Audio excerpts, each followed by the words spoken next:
ఏదైనా గబాల్లో మనకు అమలు అవసరమైతే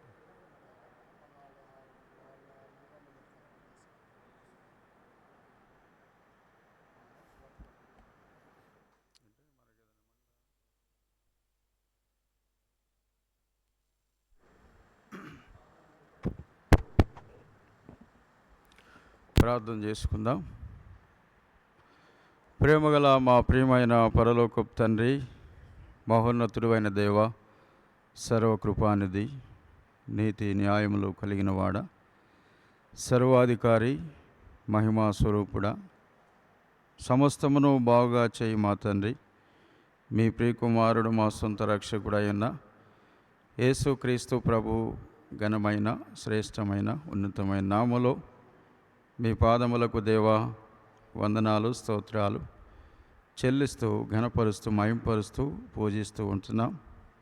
మారని దేవుడవు, మార్పు చెందని దేవుడవు, మాట తప్పని దేవుడవు, యుగముల రాజా, గడిచిన ఉదయకాలం అంతా కూడా మీరు కంటికి కనుపాపలా కాపాడుతూ మమ్మలను ప్రభా ఈ సమయం వరకు, ఈ గడియ వరకు క్షేమంగా భూమి మీద ఉంచినందులకై స్తోత్రములు చెల్లిస్తూ ఉంటున్నాం. ఈ రాత్రి దేవా బైబిల్ పఠనము కొరకై నన్ను మమ్మలను సిద్ధపరిచి మీ సన్నిధానాన్ని తీసుకొచ్చినందులకై కృతజ్ఞతలు చెల్లిస్తూ ఉంటున్నాం. మహారాజా, ఈ రాత్రి వాక్య పరిచర్యలో సహాయము చేయండి. మీ ప్రియులంటి వారిని కూడా మీరు జ్ఞాపకం చేసుకొని సకాలంలో తీసుకురమ్మని ప్రార్థన చేస్తూ ఉంటున్నాం. దేవా, పాడే పాటల్లో సహాయం చేయి, వాయిద్యాల్లో సహాయం చేయి, వర్తమానంలో కూడా కృప చూపించండి.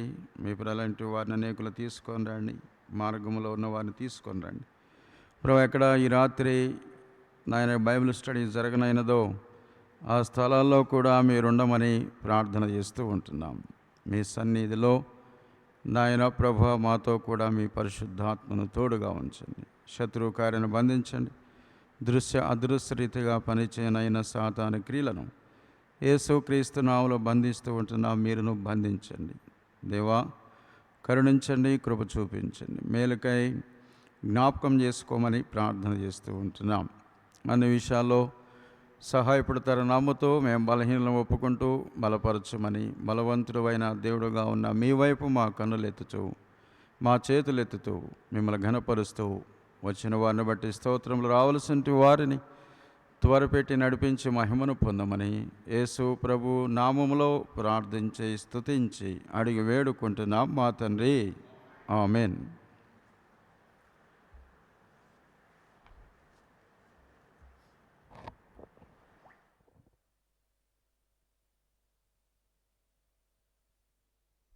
రండి.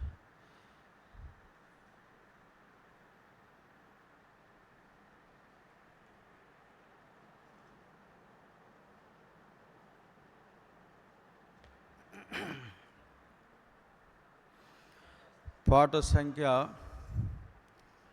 261, పాత పాటల బుక్కులోనైతే 259. ప్రభు క్రీస్తేసు నీకే మా స్తుతులు.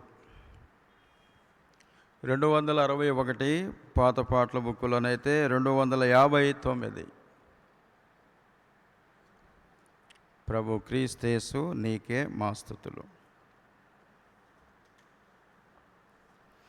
ప్రభు క్రీస్తేసు నీకే మా స్తుతులు, ప్రభు క్రీస్తేసు నీకే మా స్తుతులు, విభుడా మా స్తుతులే నిహారములు, విభుడా మా స్తుతులే నిహారములు, ప్రభు క్రీస్తేసు నీకే మా స్తుతులు, ప్రభు క్రీస్తేసు నీకే మా స్తుతులు.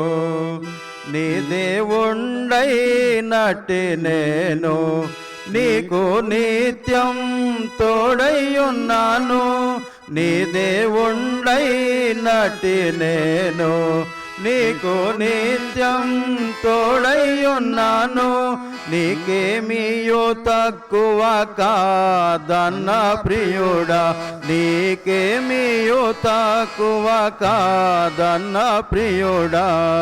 ప్రభు క్రీస్తేసు నీకే మా స్తుతులు, ప్రభు క్రీస్తేసు నీకే మా స్తుతులు.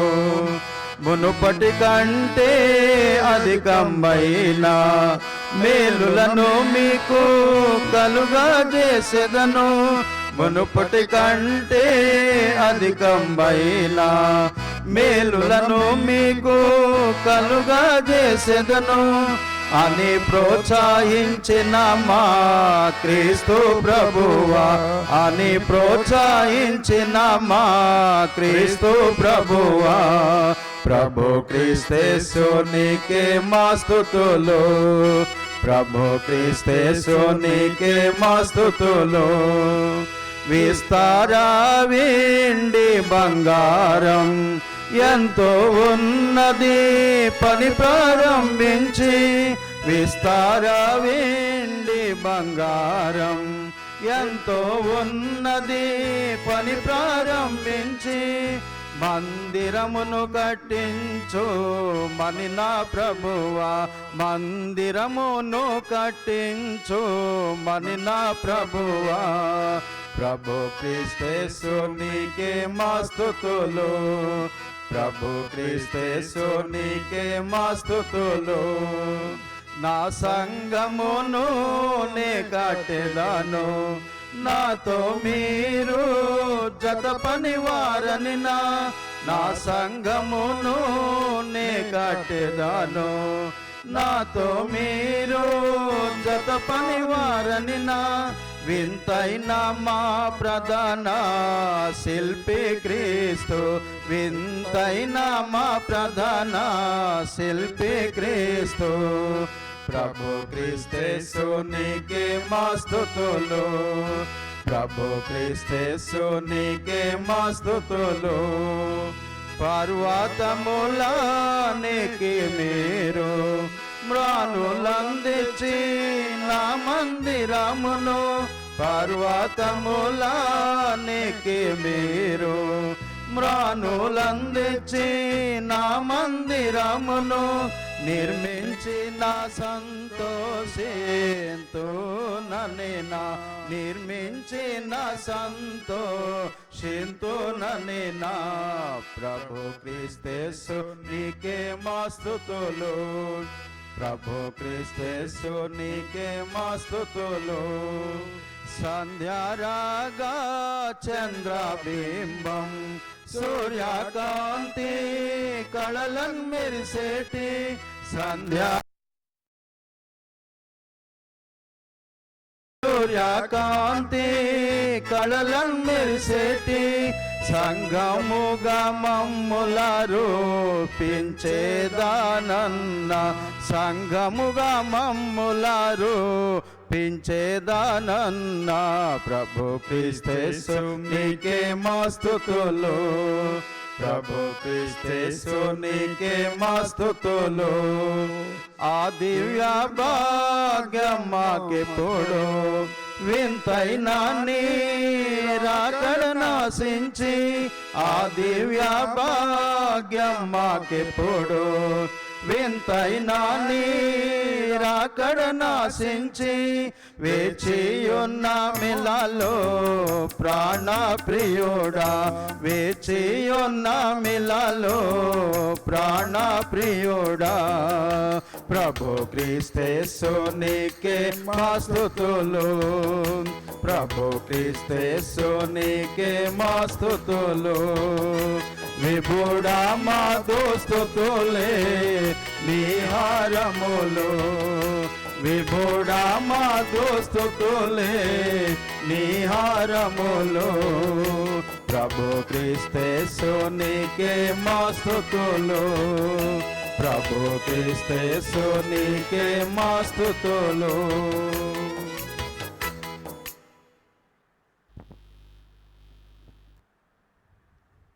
పాట సంఖ్య 446. మరొక బుక్లో 443 దైవ దర్శనమున యాకోబు దివ్యముగాను చూచి. దానం అన్నారండి.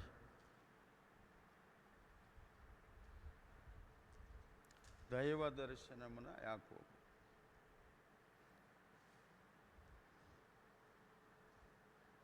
446 మరొక బుక్కులోనైతే 443 దైవ దర్శనమున యాకోబు దివ్యముగను చూచి. దైవ దర్శనమున యాకోబు దివ్యముగను చూచి. ఆ స్థలమునకు బేతేలనిడి నామమును తానిడియే. ఆ స్థలమునకు బేతేలనిడి నామమును తానిడియే. సుస్థిరముగా మన పరమాతండ్రి వసించెడి స్థలమిదియే. దైవ దర్శనమున యాకోబు దివ్యముగను చూచి. దైవ దర్శనమున యాకోబు దివ్యముగను చూచి. దేవుని నిచ్చెనగు క్రీస్తు దివికి నిలువబడెను. దేవుని నిచ్చెనగు క్రీస్తు దివికి నిలువబడెను. దేవుని దూతలు దానికి పైని ఎక్కుచు దిగుచున్నారు. దేవుని దూతలు దానికి పైని ఎక్కుచు దిగుచున్నారు. దేవుని మందిరమిదియే కాని వేరే స్థలమిది కాదు. దైవ దర్శనమున యాకోబు దివ్యముగను చూచి. దైవ దర్శనమున యాకోబు దివ్యముగను చూచి. నిశ్చయముగా నీ స్థలమందు నిలచియుండె యెహోవా. నిశ్చయముగా నీ స్థలమందు నిలచియుండె యెహోవా. ఆశ్చర్య పరలోక కవిని రక్షణ పొందగరారే. ఆశ్చర్య పరలోకపు కవిని రక్షణ పొందగరారే. విశ్రాంతి దేవునికి కలుగు పాపికి భయంకరము. దైవ దర్శనమున యాకోబు దివ్యముగను చూచి. దైవ దర్శనమున యాకోబు దివ్యముగను చూచి. ఉన్నత స్థలములనెక్కించి ఆనందింపజేసి. ఉన్నత స్థలములనెక్కించి ఆనందింపజేసి. అనుభవము నందు యాకోబు స్వాస్థ్యము సంగీ. అనుభవము నందు యాకోబు స్వాస్థ్యము ఫరోను సంగి ఐగుప్తు యవమానమును దొరలింపజేయును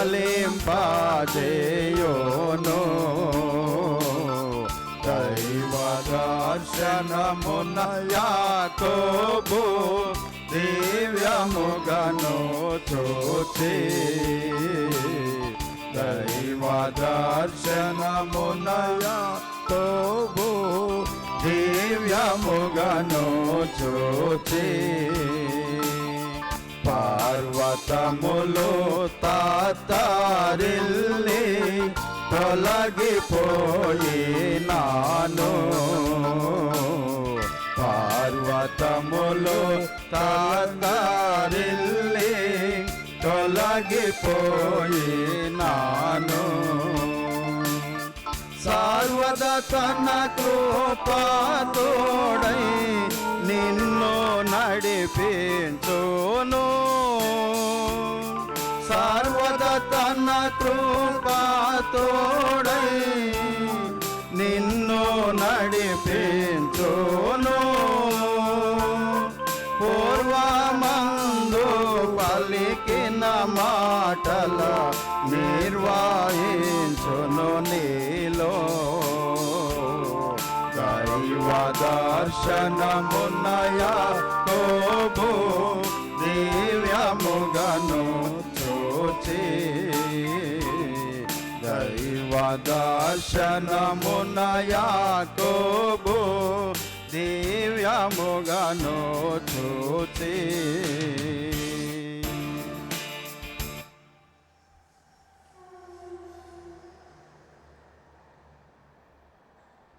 పాట సంఖ్య 477. మరొక బుక్లోనైతే 473. దప్పిగొనిన వానిపై నీటిని కుమ్మరించును ఆ ప్రభువే. 477 మరొక బుక్లోనైతే 473.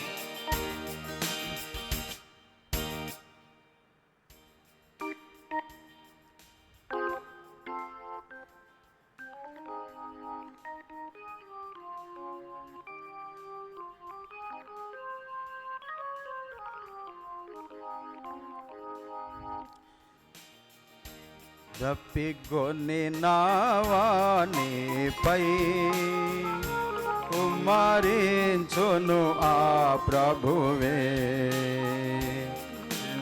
ఎండియున్న భూమిపై జలముల్ ప్రవహింపజేయునాయనే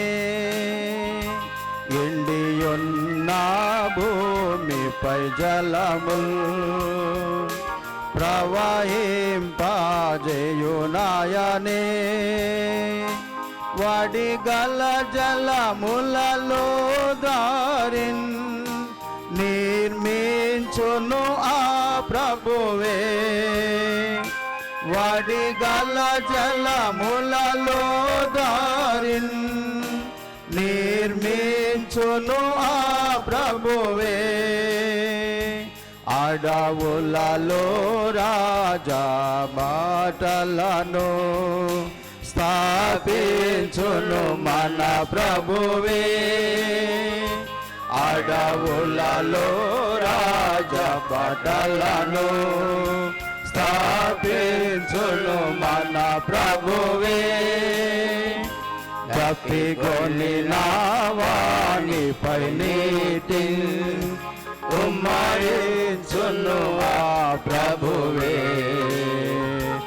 ఎండియున్న భూమిపై జలముల్ ప్రవహింపజేయునాయనే ఎండియున్న భూమిపై జలముల్ ప్రవహింపజేయునాయనే మన సంతతిపై ఆత్మల్ కుమ్మరించును మన ప్రభువే మన సంతతిపై తన ఆత్మల్ కుమ్మరించును మన ప్రభువే తన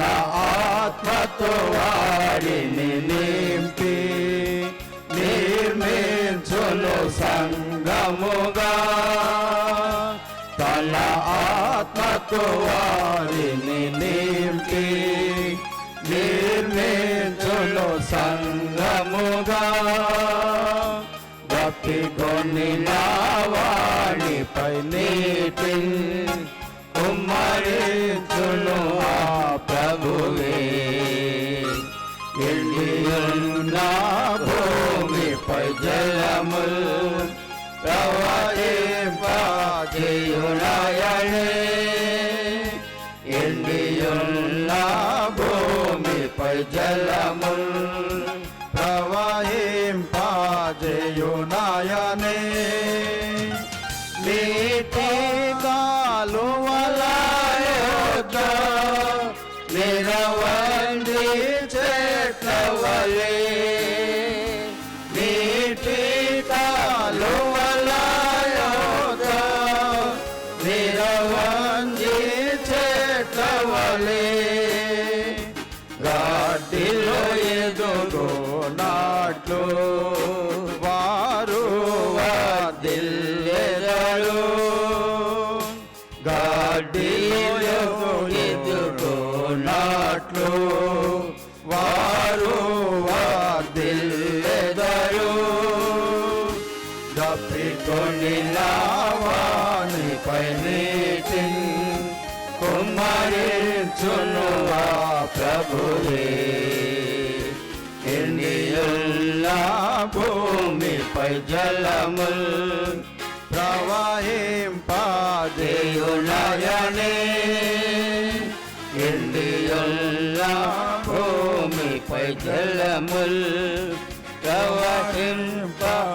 ప్రవహింపజేయునాయనే కరుణా పీఠముపై నుండి మాట్లాడెను మన దేవుడే కరుణా పీఠముపై నుండి మాట్లాడెను మన దేవుడే పరలోకము నుండి స్వరములు వినిపించెను మన దేవుడే పరలోకము నుండి స్వరములు వినిపించెను మన దేవుడే దప్పికొని వానిపై నీటి కుమ్మరించును ఆ ప్రభువే ఎండియున్న భూమిపై జలములు ప్రవహింపజేయునాయనే ఎండియున్న భూమిపై జలములు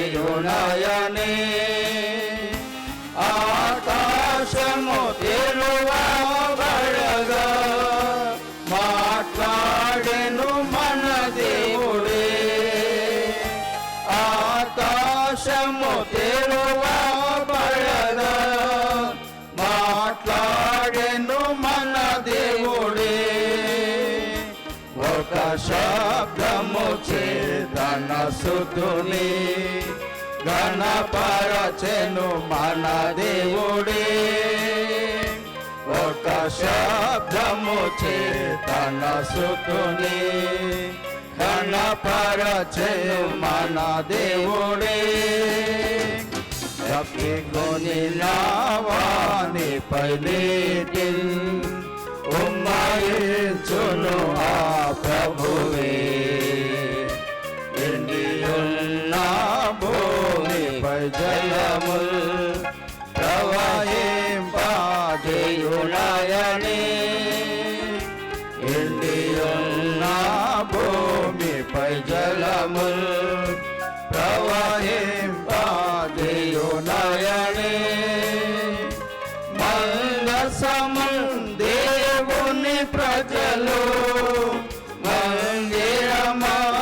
మందిరమందుంచగనే మందసము దేవుని ప్రజలు మందిరమందుంచగనే మందిరము గ్రామెను ప్రభుని తేజో మహిమా అంతటను మందిరముల్ క్రమ్మెను ప్రభుని తేజో మహిమంతటను దప్పికొని నావానిపై నీటి ఉమ్మడించును ఆ ప్రభువే ఇందియున్న భూమిపై జలముల్ ప్రవహింపజేయులయనే ఇందియున్న భూమిపై జలముల్ ప్రవహింపజేయులయనే తన ప్రజలెల్లప్పుడు క్రీస్తున్ సేవింతురు హర్షముతో తన ప్రజలెల్లప్పుడు క్రీస్తున్ సేవింతురు హర్షముతో దిన దినము దేవుని కొల్చి హల్లెలూయా పాడెదరు దిన దినము దేవుని కొల్చి హల్లెలూయా పాడెదరు దప్పికొని నావానిపై నీటి కుమ్మరించును ఆ ప్రభువే ఎండియున్న భూమిపై జలముల్ ప్రవహింపజేయులయనే ఎండియున్న భూమిపై జలముల్ ప్రవహింపజేయులయనే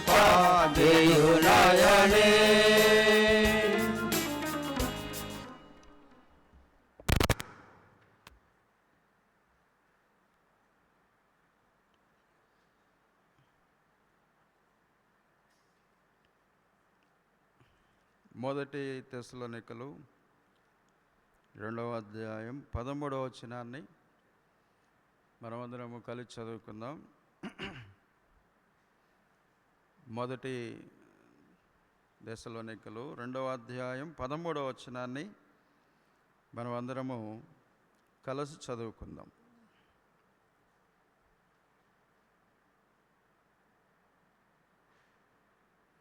మొదటి తెస్సలోనికలు 2వ అధ్యాయం 13వ వచనం.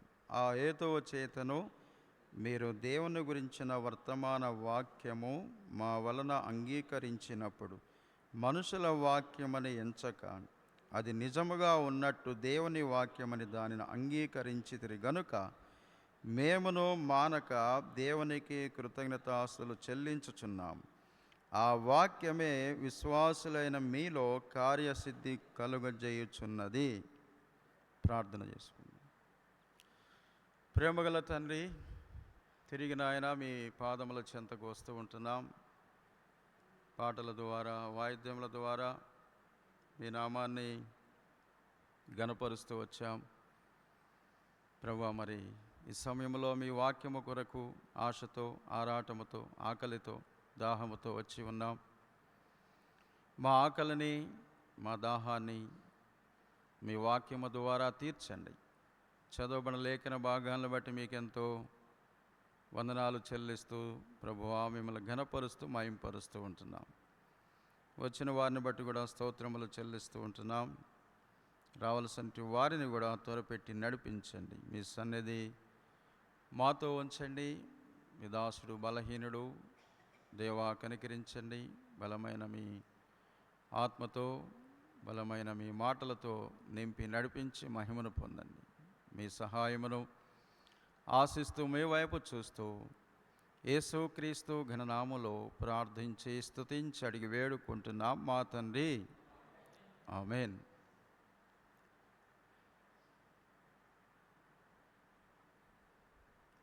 దేవుని వాక్యము అన్నిటికీ అందరికీ మూలమైన వాక్యము. ఈ సృష్టికి, ఈ సృష్టిలో ఉన్న ప్రతిదానికి, అలాగనే ఈ సృష్టిలో జీవిస్తున్న ప్రతి జీవికి, ప్రతి ప్రాణికి మూలము దేవుని వాక్యం. దేవుని వాక్యము లేకపోతే ఈ సృష్టి లేదు, ఈ సృష్టిలో ఉన్నది ఏదీ లేదు. అలాగనే నీవు నేను మనము కూడా లేము.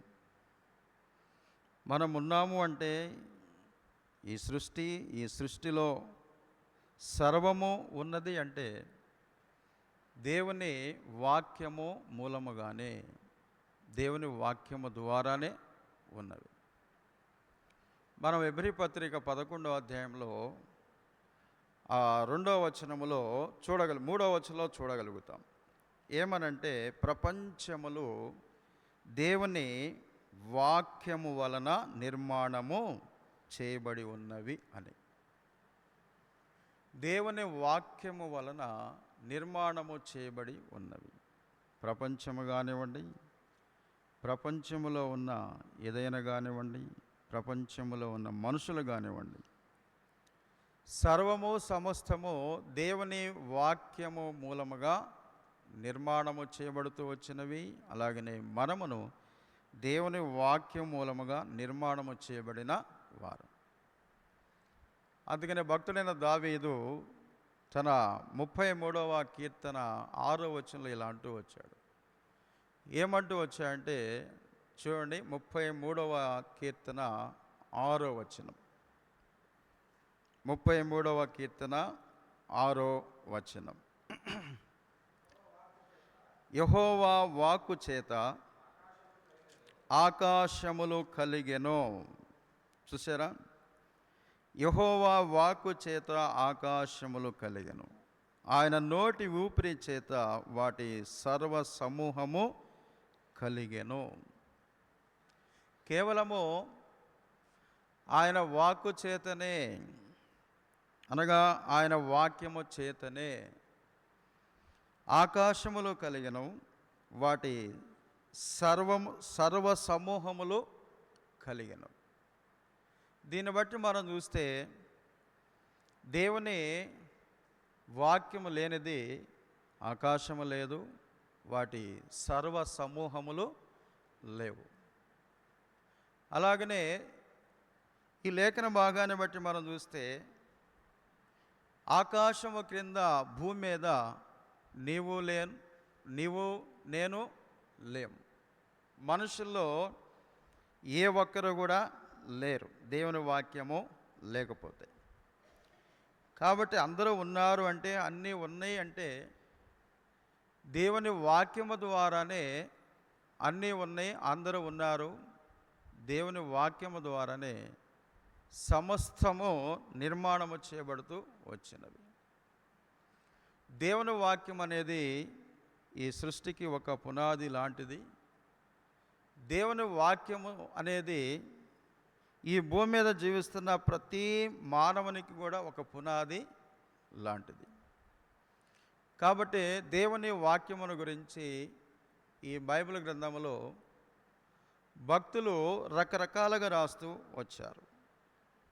దేవుని వాక్యం మీద వారికున్న అవగాహన బట్టి, దేవుని వాక్యం మీద వారికున్న అనుభవాన్ని బట్టి, దేవుని వాక్యం ఎడల వారికున్న ఆ శ్రద్ధను బట్టి దేవుని వాక్యమును గురించి రకరకాలుగా ఈ గ్రంథములో రాస్తూ వచ్చారు. అయితే అపోస్తలుడైన పౌలు అందరికంటే దేవుని వాక్యమును గురించి చాలా ఎక్కువైన మాటలు, దేవుని వాక్యమును గురించి మధురమైన మాటలు, దేవుని వాక్యమును రకరకాలుగా వివరించిన వాడుగా, వర్ణించిన వాడుగా ఉన్నాడు. కాబట్టి అలా వివరించి వర్ణించి అనేకులకు దేవుని వాక్యాన్ని ప్రకటిస్తూ వచ్చాడు. అనేకులకు దేవుని వాక్యాన్ని ప్రకటిస్తూ వచ్చినట్లుగానే తెస్సలోనికల్లో ఉన్న విశ్వాసులకు కూడా దేవుని వాక్యాన్ని ప్రకటిస్తూ వచ్చాడు. అయితే తాను ప్రకటించిన ఆ వాక్యమును గురించి తెస్సలోనికల్లో ఉన్న విశ్వాసులతో ఏమంటున్నాడంటే, మనం చదువుతూ వచ్చాం. మొదటి తెస్సలోనికలు 2వ అధ్యాయం 13వ వచనంలో లాస్ట్ లైన్లో మనం చూసినట్లయితే, ఆ వాక్యమే విశ్వాసులైన మీలో కార్యసిద్ధి కలుగజేయుచున్నది అని రాస్తూ వచ్చాడు. కాబట్టి ఆ వాక్యమే ఆ వాక్యం అంటే ఏ వాక్యం అనేది గతంలో కూడా వాక్యమును గురించి కొన్ని విషయాలు మనం వింటూ వచ్చాం. ఎలాంటి వాక్యము, ఏ వాక్యము అనేది. ఈ రాత్రి కూడా వాక్యమును గురించే మరొక తలంపు చూద్దాం. ఆ వాక్యమే అని పౌలు వారికి వాక్యమును గురించి సంబోధిస్తూ వచ్చాడు. ఆ వాక్యం అంటే ఏ వాక్యమును గురించి వారికి సంబోధిస్తూ వచ్చాడు. ఆ వాక్యం అంటే ఏ వాక్యము? ఆ వాక్యము చూడండి, ఎబ్రీ పత్రిక 6వ అధ్యాయము 5వ వచనం. ఎబ్రీ పత్రిక 6వ అధ్యాయము 5వ వచనంలో మనం చూసినట్లయితే మొదటి లైన్లోనే రాయబడుతూ వచ్చింది. ఆ వాక్యమే అంటే ఏ వాక్యం అంటే దేవుని దివ్య వాక్యమును. ఏ వాక్యం అంట? దేవుని దివ్య వాక్యము. ఆ వాక్యం అంటే దివ్య వాక్యము. కాబట్టి ఎంత చక్కగా వాక్యమును గురించి ఇక్కడ రాయబడుతూ వచ్చిందంటే దివ్య వాక్యము. ఈ లోకంలో దివ్యమైనది ఏదైనా ఉన్నదా అంటే, ఒకవేళ ఏదైనా ఉన్నది అంటే వాటికంటే ముందుగా దేవుని వాక్యమే దివ్య వాక్యము. బైబిల్లో మనం చూస్తే మనుషుల గురించి రాయబడింది, అలాగనే ఆయా వస్తువుల గురించి కూడా రాయబడుతూ వచ్చింది. అయితే మోషే గురించి ఒక మాట రాయబడింది. అపోస్తుల కార్యములు 7వ అధ్యాయంలో మనం చూసినట్లయితే అక్కడ మోషే గురించి ఏమని రాయబడిందంటే 20వ వచనంలో రాయబడింది, దివ్య సుందరుడు అని రాయబడుతూ వచ్చింది. మోషే గురించి ఏమని రాయబడింది అక్కడ? దివ్య సుందరుడు. అయితే మోషే గురించి దివ్య సుందరుడు అని రాయబడింది. యేసు ప్రభువును గురించి మోషే గురించి రాయబడిన ఎక్కువగా యేసు ప్రభు గురించి రాయబడుతూ వచ్చింది. యేసు ప్రభు గురించి ఏమని రాయబడుతూ వచ్చిందంటే మనము పరమగీతములో చూడొచ్చు, కీర్తనల గ్రంథములో కూడా మనము చూడొచ్చు, అలాగనే మత్తయి సువార్తలో కూడా మనం చూడొచ్చు.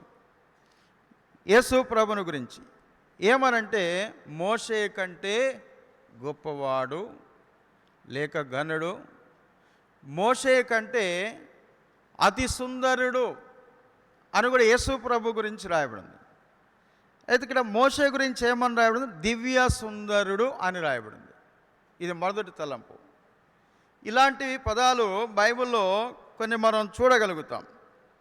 రెండోదిగా మనం చూస్తే అపోస్తలుడైన పేతురు తన 2వ పత్రిక 1వ అధ్యాయం 17వ వచనంలో ఏమని రాస్తూ వచ్చాడంటే దివ్య మహిమ అని రాస్తూ వచ్చాడు. ఆ వచనాన్ని కూడా మనం చూస్తే బాగుంటుంది. 2వ పేతురు 1వ అధ్యాయం 17వ వచనం, ఆయన మహత్యమును మేము కన్నులారా చూచిన వారమై తెలిపితిమి. ఈయన నా ప్రియ కుమారుడు, ఈయన యందు నేను ఆనందించుచున్నాను అను శబ్దము మహా దివ్య మహిమ నుండి ఆయన యొద్దకు వచ్చినప్పుడు. కాబట్టి దివ్య మహిమ, మహాదివ్య మహిమ. మోషే గురించేమో దివ్య సుందరుడు అని రాయబడింది. దేవుని మహిమను గురించేమో దివ్య మహిమ అని రాయబడుతూ వచ్చింది. మహిమ వేరు, దివ్య మహిమ వేరు. కాబట్టి మహిమ, కాబట్టి అన్ని వేళలా, అన్ని సందర్భాల్లో, అన్ని ప్రాంతాల్లో, అందరిలో ఒకే విధంగా ఉండదు. దేవుని మహిమ అనేది అవసరాన్ని బట్టి రకరకాలుగా ప్రత్యక్షపరచబడనై ఉన్నాడు దేవుడు తన మహిమను. అయితే దేవుని మహిమ గురించి ఇక్కడ ఏమని రాయబడిందంటే దివ్య మహిమ అని రాయబడుతూ వచ్చింది. అలాగనే 42వ కీర్తన మొదటి వచనంలో కూడా మనం చూస్తే అక్కడ మరొక మాట రాయబడుతూ వచ్చింది, ఒక దివ్యమైన సంగతితో నా హృదయము ఉప్పొంగుచున్నది అని కీర్తనాకారుడు రాస్తూ వచ్చాడు. ఒక దివ్యమైన సంగతి వేరు, దివ్యమైన సంగతి వేరు.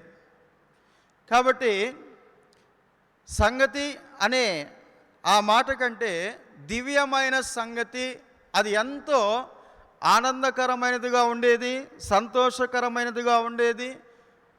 అది ఎంతో అనేకులు వినటానికి కూడా ఆ దివ్యమైన సంగతి అనేకులను ఆకర్షించేదిగా ఉన్నది. అందుకనే ఆ 42వ కీర్తన ఒక దివ్యమైన సంగతితో నా హృదయము ఉప్పొంగుచున్నది అంటాడు. అంటే ఏంటి ఆ దివ్యమైన సంగతి? ఎవరి గురించి ఆ దివ్యమైన సంగతి? ఆ కింద వచనాల్లోనే రాయబడింది. యేసు ప్రభు గురించే ఆ దివ్యమైన సంగతి. యేసు ప్రభు సంగతే ఆ దివ్యమైన సంగతి. అయితే భక్తుడు అలాంటి దివ్యమైన సంగతితో తన హృదయాన్ని ఏం చేస్తున్నాడు? ఉప్పొంగజేస్తూ ఉన్నాడు. అందుకనే ఒక దివ్యమైన సంగతితో నా హృదయము ఉప్పొంగుచున్నది అంటున్నాడు. 4వదిగా మనం చూస్తూ వచ్చాము ఇబ్రీ పత్రిక 6వ అధ్యాయము 5వ వచనంలో దివ్య వాక్యముల గురించి ఏమని రాయబడింది? దివ్య వాక్యం. మొదటిగా దివ్య సుందరుడు మోషే, రెండవదిగా దివ్య మహిమ, మూడవదిగా దివ్యమైన సంగతి, నాలుగవదిగా దివ్యమైన వాక్యము. అవునా? దేవుని దివ్య వాక్యము అని రాయబడుతూ వచ్చింది. అయితే దివ్య వాక్యమునకు పర్యాయ పదాలు చాలా ఉన్నాయి. దివ్యమైన వాక్యము అనే ఆ పదానికి దానికి సంబంధించిన పర్యాయ పదాలు చాలా ఉన్నాయి. ఆ దివ్యమైన వాక్యాన్ని మంచి వాక్యము అని మనం అనుకోవచ్చు, లేక హితవాక్యము అని కూడా మనము అనుకోవచ్చు, లేక ఆరోగ్యకరమైన వాక్యము అని కూడా మనము అనుకోవచ్చు. అలా ఆ దివ్య వాక్యము రకరకాలుగా పిలువబడుతూ వచ్చింది భక్తుల ద్వారా. ఈనాడు మన జీవితంలో కూడా పిల్లరా అలాంటి దివ్య వాక్యాన్ని మనం కూడా పిలవచ్చు. ఏమనంటే మంచి వాక్యము అని పిలవచ్చు, హితవాక్యము అని పిలవచ్చు, లేక ఆరోగ్యకరమైన వాక్యము అని కూడా పిలవచ్చు. అలా పిలవటానికే ఆ ఎబ్రీ పత్రిక 6వ అధ్యాయం 5వ వచనంలో రాయబడుతూ వచ్చింది. ఏమనంటే దివ్య వాక్యం. అసలు వాస్తవం చెప్పాలంటే ఆ ఎబ్రీ పత్రిక 6వ అధ్యాయం 5వ వచనంలో వాక్యమును గురించి దివ్య వాక్యము అని ఎందుకు రాయబడింది? వాక్యమును గురించి దివ్య వాక్యము అని రాయబట్టానికి గల కారణం ఏంటి? వాక్యమును గురించి దివ్య వాక్యము అని రాయబడుతూ వచ్చిందంటే ఒక ఉద్దేశం ఉంది అక్కడ. ఎప్పుడైనా గుర్తుంచుకోండి, దేవుడు మాట్లాడాలంటే ఒక ఉద్దేశంతోనే మాట్లాడతాడు. అలాగనే దేవుడు పని చేయాలంటే ఒక ఉద్దేశంతోనే పని చేస్తాడు. అలాగనే దేవుడు మన మధ్య ఉండటానికి ఇష్టపడాలంటే ఒక ఉద్దేశంతోనే ఇష్టపడతాడు. ఈ సందర్భంలో నిర్గమాకాండము 25:8 వచనం మనం చూస్తే ఇశ్రాయేలు ప్రజల గురించి, లేక వారు సంచరించే ఆ అరణ్యములో దేవుడు వారితో ఉండాలన్న ఆ ఉద్దేశము దేవునికి ఉంది కాబట్టి, దేవుని మనసులో ఉంది కాబట్టి మోషే ద్వారా ఇశ్రాయేలు ప్రజలకు దేవుడు చెప్పేది ఏంటంటే చూడండి, నిర్గమాకాండం 25వ అధ్యాయం 8వ వచనం. నిర్గమాకాండం 25వ అధ్యాయం 8వ వచనం. నేను వారిలో సంచరించినట్లు వారు నాకు ఒక పరిశుద్ధ స్థలమును నిర్మింపవలెను. చూసారా? కనపడలేదు మీకు? నేను వారిలో నివసించినట్లు వారు నాకు ఒక పరిశుద్ధ స్థలమును నిర్మింపవలెను. ఏంటి దేవుని ఉద్దేశం? దేవుడు వారిలో సంచరించాలి. ఇది దేవుని యొక్క ఉద్దేశం. ఒకవేళ వారిలో సంచరించటానికి లేక వారిలో నివసించడానికి దేవునికి ఉద్దేశం లేకపోతే ఆ నిర్గమాకాండము 25వ అధ్యాయంలో ఒక వచనం తగ్గేది. ఏంటి ఆ వచనము? 8వ వచనం. మీరు చూడండి, ఆ 25వ అధ్యాయంలో ఎన్ని వచనాలు ఉన్నాయి? అధ్యాయం మొత్తం ఎన్ని వచనాలు? 40, అంతేనా? కాబట్టి దేవుడు గనక వారిలో సంచరించే ఉద్దేశం దేవునికి లేకపోతే 39 వచనాలే ఉండేవి, ఒక వచనం తగ్గిపోయేది. అయితే ఒకటి, దేవుడు వారిలో సంచరించడానికి లేక నివసించడానికి ఇష్టపడ్డాడు, తలంపు కలిగి ఉన్నాడు, ఉద్దేశము కలిగి ఉన్నాడు గనుకనే దేవుడు తన ఉద్దేశాన్ని మోషే ద్వారా ఇశ్రాయేలు ప్రజలకు తెలియజేస్తూ వచ్చాడు. ఏమనంటే, వారు నాకు ఒక పరిశుద్ధ స్థలమును నిర్మింపవలెను అని. అవును, వాస్తవమే ప్రియులారా. ఈనాడు మన ఆత్మీయ జీవితంలో దేవుడు మనతో మాట్లాడాలంటే ఒక ఉద్దేశంతో మాట్లాడతాడు. దేవుడు మన మధ్య సంచరించాలన్న ఆ ఉద్దేశం తనకుంటే తన ఉద్దేశాన్ని మనకు వ్యక్తపరుస్తాడు, మనకు బయలుపరుస్తాడు, మనకు తెలియజేస్తాడు. ఇశ్రాయేలు ప్రజలు అరణ్యములో సంచరిస్తూ ఉన్నారు. అరణ్యములో సంచరిస్తున్న ఆ ఇశ్రాయేలు ప్రజల మధ్యలో కానివ్వండి లేక వారిలో కానివ్వండి దేవుడు సంచరించడానికి ఇష్టపడిన వాడుగా ఉన్నాడు. దేవుని యొక్క ఇష్టం ఏంటంటే, ఇశ్రాయేలు ప్రజలే దేవుని యొక్క ఇష్టం. వారి మీద ఎంత మనసు పెట్టుకున్నాడంటే అంత మనసు పెట్టుకుంటూ వచ్చాడు. వారి మీద దేవుడు మనసు పెట్టుకున్నట్లుగా ఏ మనుషుల మీద కూడా దేవుడు మనసు అంత ఎక్కువగా పెట్టుకోలేదు. ఇశ్రాయేలు ప్రజల మీదనే దేవుడు ఎక్కువగా మనసు పెడుతూ వచ్చాడు. అందుకని కొన్ని సందర్భాల్లో ప్రియులారా, ఇశ్రాయేలు ప్రజల గురించి మనము చదువుతున్నప్పుడు చూస్తున్నప్పుడు చాలా వింతగా వారి గురించి రాయబడి ఉంటుంది, చాలా ఆశ్చర్యంగా వారి గురించి బైబిల్లో రాయబడి ఉంటుంది. ఇర్మియా గ్రంథము 14వ అధ్యాయం 8వ వచనంలో మనం చూస్తే అక్కడ ఇశ్రాయేలు ప్రజల గురించి రాయబడింది. ఇశ్రాయేలు ప్రజలకు దేవుడు ఏమై ఉన్నాడో అనేది కూడా రాయబడుతూ వచ్చింది. చూడండి, ఇర్మియా గ్రంథం 14వ అధ్యాయం 8వ వచనం. ఇశ్రాయేలునకు ఆశ్రయుడా, కష్టకాలమున వారికి రక్షకుడా. చాలు, ఏమని రాయబడింది? ఇశ్రాయేలునకు ఆశ్రయుడా, కష్టకాలమున వారి రక్షకుడా అని రాయబడింది. ఇలా ఇశ్రాయేలు ప్రజల గురించి రాయబడినట్లుగా మన గురించి కూడా రాయబడలేదు. ఒక విధంగా చెప్పాలంటే ఈ బైబిల్ ఒక చరిత్ర గ్రంథం. బైబిల్ అనే ఈ చరిత్ర గ్రంథంలో 99% ఇశ్రాయేలు ప్రజల యొక్క చరిత్రే ఉన్నది, 1% అన్ని జనుల చరిత్ర ఉంది. 99% ఇశ్రాయేలు ప్రజల చరిత్ర గురించి రాయబడింది. దేవుడు ఎవరు? ఇశ్రాయేలు దేవుడు. ఇశ్రాయేలు ఎవరు? దేవుని జనాంగము. దేవుడు ఇశ్రాయేలు ప్రజల కొరకు ఏమి సిద్ధం చేసి ఉంచాడు, లేక దేవుడు ఇశ్రాయేలు ప్రజలను ఏ విధంగా ఐగుప్తులని బయటికి తీసుకొచ్చాడు, ఇశ్రాయేలు ప్రజల నిమిత్తము ఎర్ర సముద్రాన్ని ఏ విధంగా 2 పాయలుగా చేస్తూ వచ్చాడు, 6 నేలగా చేస్తూ వచ్చాడు, ఇశ్రాయేలు ప్రజలను అరణ్యములో ఏ విధంగా నడిపిస్తూ వచ్చాడు, అరణ్యములో ఏ విధంగా పోషిస్తూ వచ్చాడు, కానాను దేశమునకు వారిని ఏ రీతిగా వారిని భద్రంగా తీసుకొస్తూ వచ్చాడు, వీటన్నిటిని గురించి ఈ చరిత్ర గ్రంథం అనగా బైబిల్ గ్రంథంలో రాయబడుతూ వచ్చింది. కాబట్టి ఇర్మియా గ్రంథము 14వ అధ్యాయం 8వ వచనంలో దేవుడు ఎవరు, లేక దేవుడు ఇశ్రాయేలు ప్రజలకు ఎవరు అనేది అక్కడ మనం చూస్తూ వచ్చాం. ఇశ్రాయేలుకు ఆశ్రయుడా, కష్టకాలమందు వారి రక్షకుడా.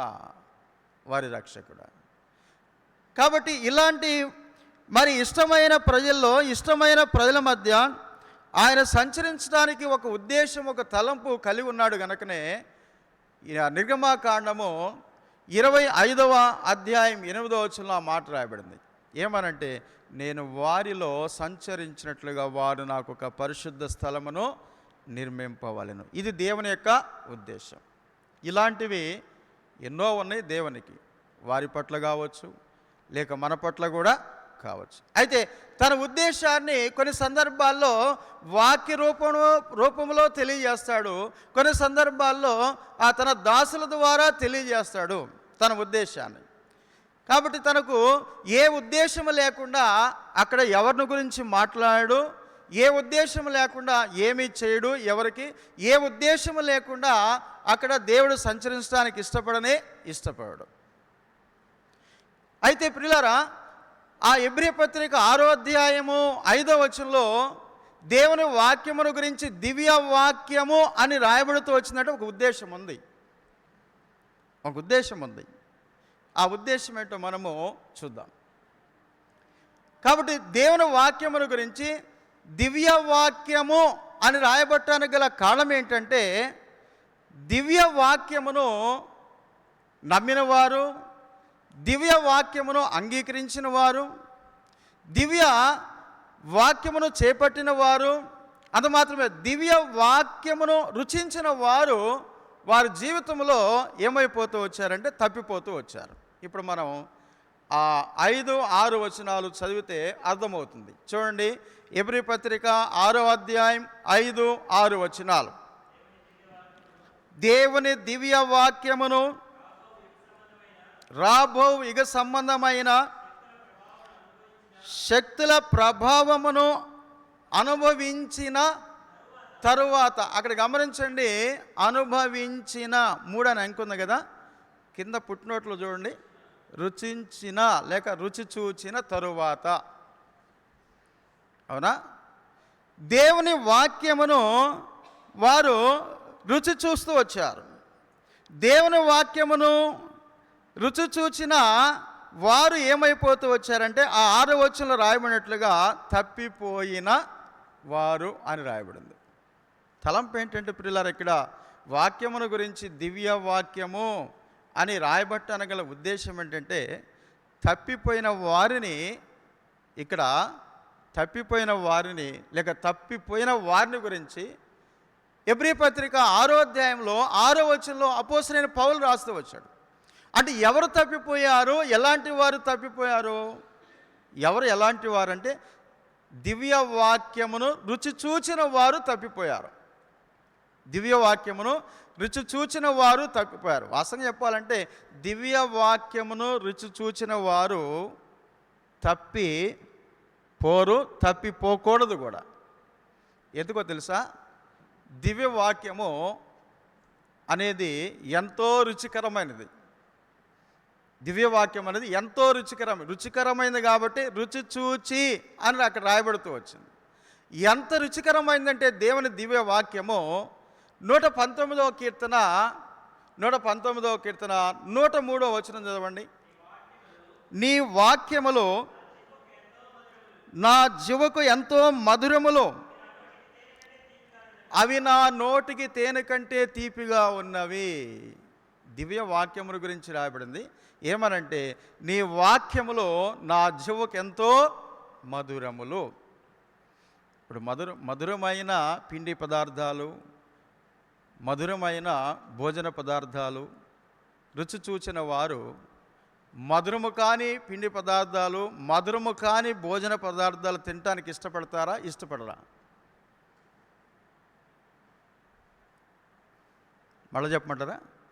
మధురమైన పిండి పదార్థాలు, మధురమైన భోజన పదార్థాలు భుజించిన వారు మధురము కాని పిండి పదార్థాలు, మధురము కాని భోజన పదార్థాలు తినటానికి ఇష్టపడతారా? ఇష్టపడరా? ఇష్టపడరు.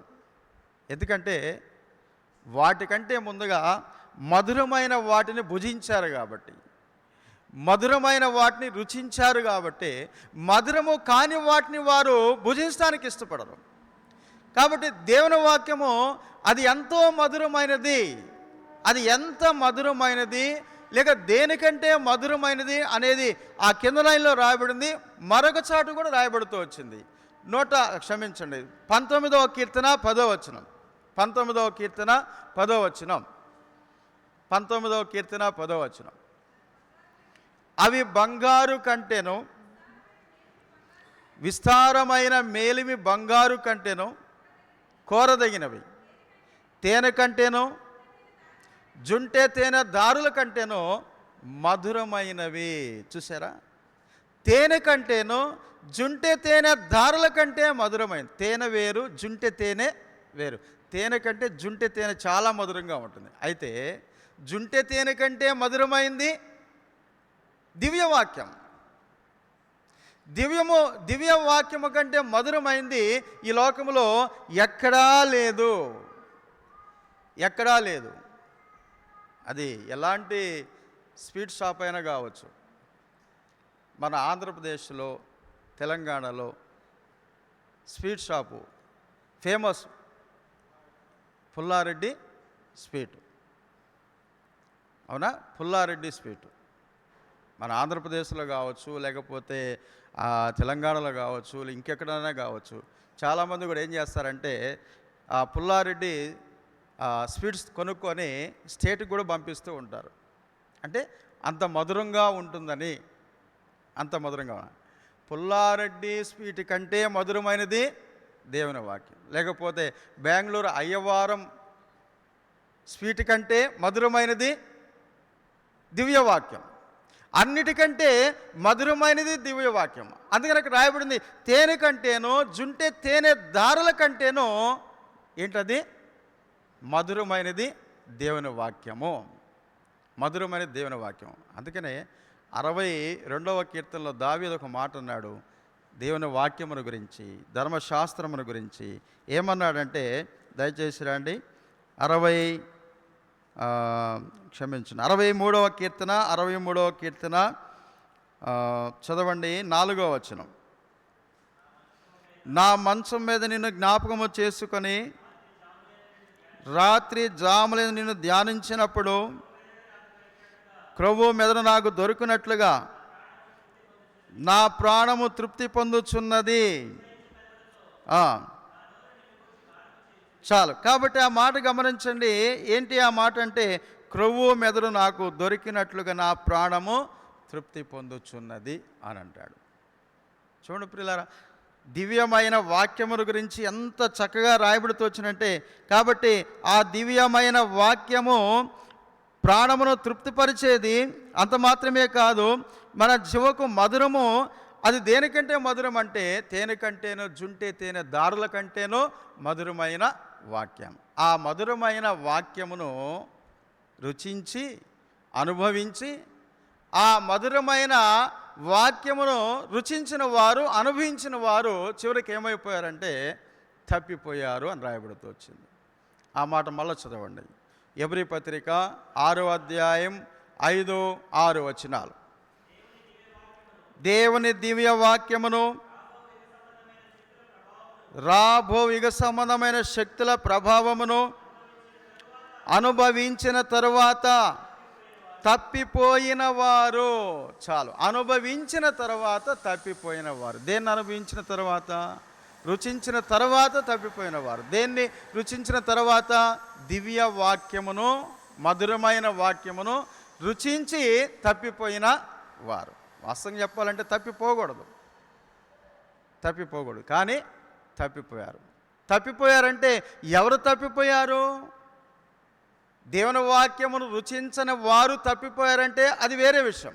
దేవుని వాక్యాన్ని రుచించిన వారు తప్పిపోయారంటే, దేవుని వాక్యాన్ని రుచించిన వారు తప్పిపోయారంటే తప్పిపోకూడదు, కానీ తప్పిపోతూ వచ్చారు. ఈనాడు మన ఆత్మీయ జీవితంలో ప్రియులారా, ఈ దివ్య వాక్యము అనేకమైన సందర్భాల్లో అనేక రీతిలుగా మనకు బోధింపబడుతున్నప్పుడు, మనకు ప్రకటింపబడుతున్నప్పుడు, లేక మనకు వినబడుతున్నప్పుడు ఈ దివ్య వాక్యాన్ని మనము అనుభవిస్తున్నాం, రుచిస్తున్నాం. బాగానే ఉంది. అయితే అనుభవిస్తూ రుచిస్తూ ఈ దివ్య వాక్యము నుండి మనం ఏమైపోతున్నాం? తప్పిపోతున్నాం. అయితే తప్పిపోవటానికి గల కారణం ఏంటి? దానికి కూడా కారణం లేకపోలేదు. కారణం అనేది ఉంది. దివ్య వాక్యమును రుచించిన తర్వాత తప్పిపోవటానికి కూడా కారణం ఉంది. ఏంటి ఆ కారణం అంటే, ఒక 4 విషయాలు మనము చూద్దాం రండి. అపోస్తలుడైన పౌలు వాక్యమును గురించి తిమోతితో చెప్తూ వచ్చాడు. ఏమని చెప్తూ వచ్చాడు చూద్దాం రండి. 2 తిమోతి 4వ అధ్యాయము 2 తిమోతి 4వ అధ్యాయం 3-4 వచనాల్లో మనం చూస్తే అక్కడ 4 విషయాలు అక్కడ రాయబడుతూ వచ్చినాయి. 2 తిమోతి 4వ అధ్యాయం 3-4 వచనాలు. ఎందుకనగా జనులు హితబోధను సహింపక, అంటే కింద పుట్టినట్లు ఏమని రాయబడింది? ఆరోగ్యకరమైన బోధ.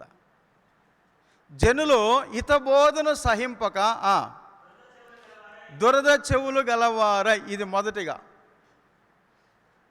కాబట్టి దివ్య వాక్యమును రుచించిన వారు తప్పిపోయారంటే తప్పిపోవటానికి గల కారణము దురద చెవులు గలవారై. జనులకు బోధింపడుతూ వచ్చింది, ప్రకటింపడుతూ వచ్చింది దివ్య వాక్యం, ఆరోగ్యకరమైన వాక్యం. అయితే విన్నవారు వారి జీవితంలో దురద చెవులు కలిగిన వారుగా ఉంటూ వచ్చారంట. దురద చెవులు, హితబోధను, ఆరోగ్యకరమైన బోధను సహింపక, లేక దాని యందు మనసు లేక, లేక దాని యందు ఇష్టము లేక. కాబట్టి జనులు దురద చెవులు గలవారై. ఇది మొదటి పాయింట్. ఈనాడు మన ఆత్మీయ జీవితంలో వాక్యము ఎంతగానో, అనగా దివ్య వాక్యము ఎంతగానో ప్రకటింపబడుతూ వచ్చినప్పటికీ, మనము ఆ దివ్య వాక్యాన్ని రుచిస్తూ ఉన్నప్పటికీ మన జీవితంలో మనం తప్పిపోతున్నామంటే దురద చెవులు. బైబిల్లో చెవుల గురించి పరిశుద్ధాత్మ దేవుడు చాలా చక్కగా రాసి ఉంచాడు. ఎలాంటి చెవులు. ఇక్కడేమో దురద చెవులు అని రాయబడింది. అయితే స్తెఫను ఏమంటాడంటే, అపోస్తల కార్యములు 7వ అధ్యాయం చూడండి, 7వ అధ్యాయం 51వ వచనం. అపోస్తల కార్యములు ముష్కర్లారా, హృదయములను చెవులను దేవుని వాక్యమునకు లోపరచ నొల్లని వారులారా. రెండోది ఎలాంటి చెవులు? దేవుని వాక్యమునకు లోపరచ నొల్లని చెవులు. దేవుడు చెవులు ఇచ్చాడు. దేనికి ఇచ్చాడు? దేవుడు చెవులు ఇచ్చాడు. దేనికి ఇచ్చాడు? కొంతమంది అంటారు, ఎందుకు వింటున్నావంటే దేవుడు చెవులు ఇచ్చాడు కాబట్టి వింటున్నాం అని అంటారు. కాబట్టి దేవుడిచ్చిన చెవులే. దేవుడిచ్చిన ఈ చెవులతో ఏమి వినాలో వాటినే వినాలా, ఏమి వినకూడదో వాటిని వినకూడదు. కానీ ఈ చెవులతో మనం అన్నిటిని వింటాం. ప్రతి శబ్దమును వింటాం, ప్రతి పలుకును వింటాం, ప్రతి మాటను వింటాం. కానీ ఈ చెవులతో వినవలసిన వాటినే మనం వినాలి, కానీ వినకూడని వాటిని మనం వినకూడదు. ఈ చెవులతో దివ్య వాక్యమునే వినాలి, కానీ మరి ఏ మాట అంటే చెడ్డ మాట కానీ లేక అపవిత్రమైన మాట కానీ వాటిని మనం వినకూడదు. ఇక్కడ స్తెఫను ఏమంటున్నా అంటే, దేవుని వాక్యమునకు హృదయములను చెవులను లోపరచ నొల్లని వారులారా. అంటే లోపరచ నొల్లని చెవులు. ఒకటి దురద చెవులు, వాక్యమునకు లోపరచ నొల్లని చెవులు. ఇప్పుడు యేస్కేలు గ్రంథం 12వ అధ్యాయం 1-2 వచనాల్లో మనం చూస్తే అక్కడ ఒక మాట రాయబడింది చూడండి. యేస్కేలు గ్రంథము 12వ అధ్యాయం 1-2 వచనాలు. యేస్కేలు గ్రంథము 12వ అధ్యాయం 1-2 వచనాలు. మరియు యెహోవా వాక్కు నాకు ప్రత్యక్షమై ఇలాగూ సెలవిచ్చెను, తిరుగుబాటు చేయవారి మధ్య నువ్వు నివసించుచున్నావు, చూడకున్నారు, వినుచెవులు కలిగి వినకై ఉన్నారు. చెవులుండి కూడా వినకై ఉన్నారు.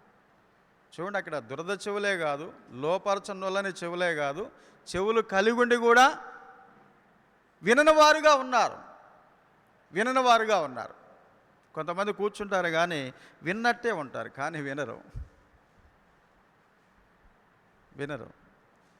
మీరు వింటున్నారా వినరా అన్న సంగతి నాకు బాగా తెలుసు. ఎవరు వింటున్నారు ఎవరు వినరు అనేది. మీరు అనుకుంటారు, ఏమనుకుంటారంటే ఆ అన్న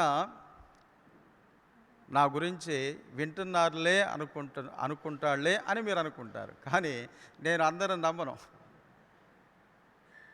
మీరు వింటున్నారని నాకు అసలుకి కొంతమంది మీద మనసే ఉండదు. వారిని గురించి అనుకుంటే మనసులో నేను వాక్యం చెప్తానే ఉంటాను, వారు వాక్యం వింటలేదు అని నాకు తెలుసు. కానీ విన్నట్లుగానే ఉంటారు. అందుకనే నరపుత్రుడా తిరుగుబాటు చేయువారి మధ్యనే ఉన్నావు. వారికి చెవులు ఉండియు విన్నట్టుగానే ఉంటారు కానీ వినకుండా ఉన్నారు. చెవులు ఉండియు విన్నట్లుగానే ఉంటారు కానీ వినకుండా ఉన్నారు. కాబట్టి దేవుడు చెవులు ఇచ్చాడు, వినటానికే ఇచ్చాడు. కానీ ఏమి వినాలో వాటినే వినాల. మొదట దురద చెవులు, దేవుని వాక్యానికి లోపరచనొల్లని చెవులు, మూడోదిగా వినని చెవులు. అలాగనే ఈ యేస్కేలు గ్రంథము 12వ అధ్యాయం 1-2 వచనాలకు అనుబంధంగా 115వ కీర్తన 6వ వచనంలో కూడా ఒక మాట రాయబడింది చెవుల గురించి. చూడండి, 115వ కీర్తన 6వ వచనం. చెవులుండియు వినవు. చూసారా, చెవులు ఉండి వినని వారు దేనితో సమానం అంటే ఇక్కడ రాయబడినట్లుగా ఒక విగ్రహముతో సమానం, ఒక బొమ్మతో సమానం. ఒక విగ్రహముతోనూ ఒక బొమ్మతో సమానం. విగ్రహమును గురించి బొమ్మను గురించి అక్కడ రాయబడింది. ఏమనంటే చెవులుండియు వినవు. చెవులుండియు వినవు అంటే చూస్తానికి మాత్రం చెవులు ఉంటాయి ఆ బొమ్మకి, ఆ విగ్రహానికి, కానీ విననే వినవు. అలాగనే మనము కూడా ఒక బొమ్మ టైపు, ఒక విగ్రహం టైపు. చెవులుండియు వినరు లేక వినవు. ఇప్పుడు మూడోదిగా మనం చూస్తే అపోస్తల కార్యములు లాస్ట్ అధ్యాయము లాస్ట్ వచనాలు అంటే 27వ వచనం, 28వ అధ్యాయము 27వ వచనం. అపోస్తల కార్యములు 28వ అధ్యాయం 27వ వచనం.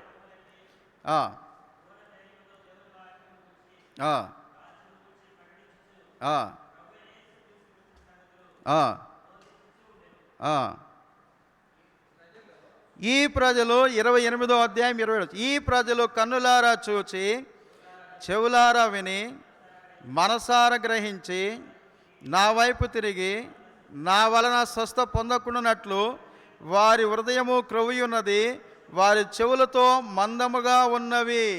అది సంగతి. వారి చెవులు ఎలా ఉన్నాయంట? మందముగా ఉన్నాయంట. మందముగా ఉన్నాయి అంటే మందముగా ఉండటానికి ఆ చెవులకు ఏం పట్టిందో? భూజమును పట్టిందా? లేకపోతే చెవుల్లో గుబులు ఏమైనా ఉందా? డస్ట్ ఏమైనా ఉందా?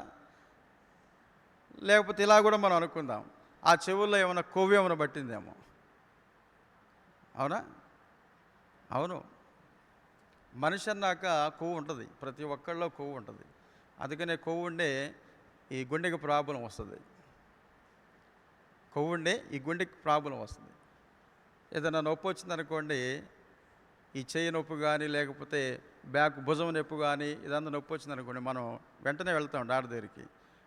ఆయన అక్కడ అన్నీ చేస్తాడు. అన్నీ చేసి ప్యాడ్ ఉంది కాబట్టి కొవ్వు ఉంది, దానివల్లనే ఈ గుండె నొప్పి వచ్చింది, దానివల్లనే ఆ నరాలు మూసుకుపోయి బ్లడ్ సర్క్యులేషన్ కావట్లేదు అని అంటారు.